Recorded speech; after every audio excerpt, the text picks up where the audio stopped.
جناب ام البنین یہ بچی تھی، تو اس کے والد کوفہ کیونکہ کئی حکومتوں کا دارالخلافہ رہتا، دارالخلافے میں اکثر بدماشی بہت ہوتی ہے، تو وہ اپنی بیوی اور بیچی کو لے کے نہ کوفہ کے باہر زندگی بسر کرتا تھا تاکہ اس کی بیٹی کا روابط کوفے کی عام عورتوں سے نہ ہو۔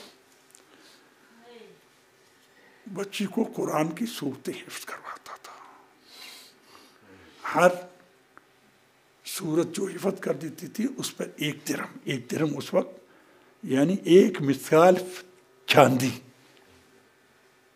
سکے کی مہر اس میں ہوتی، جو اس وقت آپ کو شاید 10,000 میں بھی نہ ملے۔ وہ اس کو اپنی بیٹی کو جناب ام البنین جن کا نام فاطمہ تھا اس کو انعام کے طور پر دیتا تھا۔ خدا نے اس کے باپ پر رحمت تھی، رزق دیا ہوا تھا۔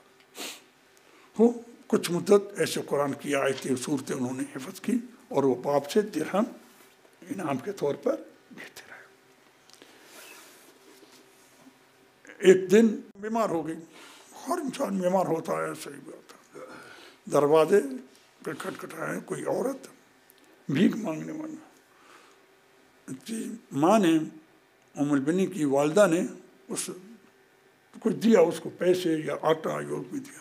اس نے پوچھا وہ چھوٹی بچی جب میں آتی تھی وہ مجھے 1 درہم دیتی تھی، وہ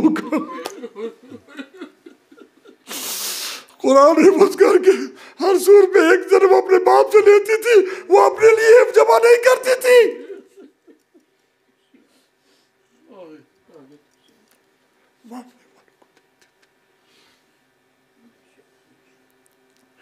یہ تھی ام البنین۔ بچپن کا نام جیسے عرض کیا بھی ان کا نام فاطمہ تھا۔ جب خدا کے حکم سے ان کو علم ہوا کہ ماں کربلا میں جو ہوگا تو آپ نے کہا کوئی بہادر خاندان کی کوئی عورت سے شادی کروں تاکہ اس سے بہادر بیٹے پیدا ہوں جو امام حسین کی کربلا میں مدد کرے۔ تو آپ نے جناب ام البنین سے شادی کی جو حضرت عباس ان کے بھائیوں کی ماں تھی، لیکن ابھی فاطمہ تھا۔ جب یہ جناب امین کے گھر میں آئے تو امام حسین ابھی بھلے کچھ نوجوان بچے تھے، دونوں میں کچھ بخار وغیرہ ہو گیا، انہوں نے خوب ان کی خدمت کی۔ جب بیدار ہو، جب شفا یاب ہو گئے تو مولا نے پوچھا تمہیں کیا انعام دوں؟ کیا میری ایک تمنا ہے، وہ کیا کہ مجھے بچوں کے سامنے فاطمہ نہ کہا کرو، ان کو اپنی ماں یاد آتی ہے۔ جناب حسن حسین کو اپنی ماں فاطمہ یاد،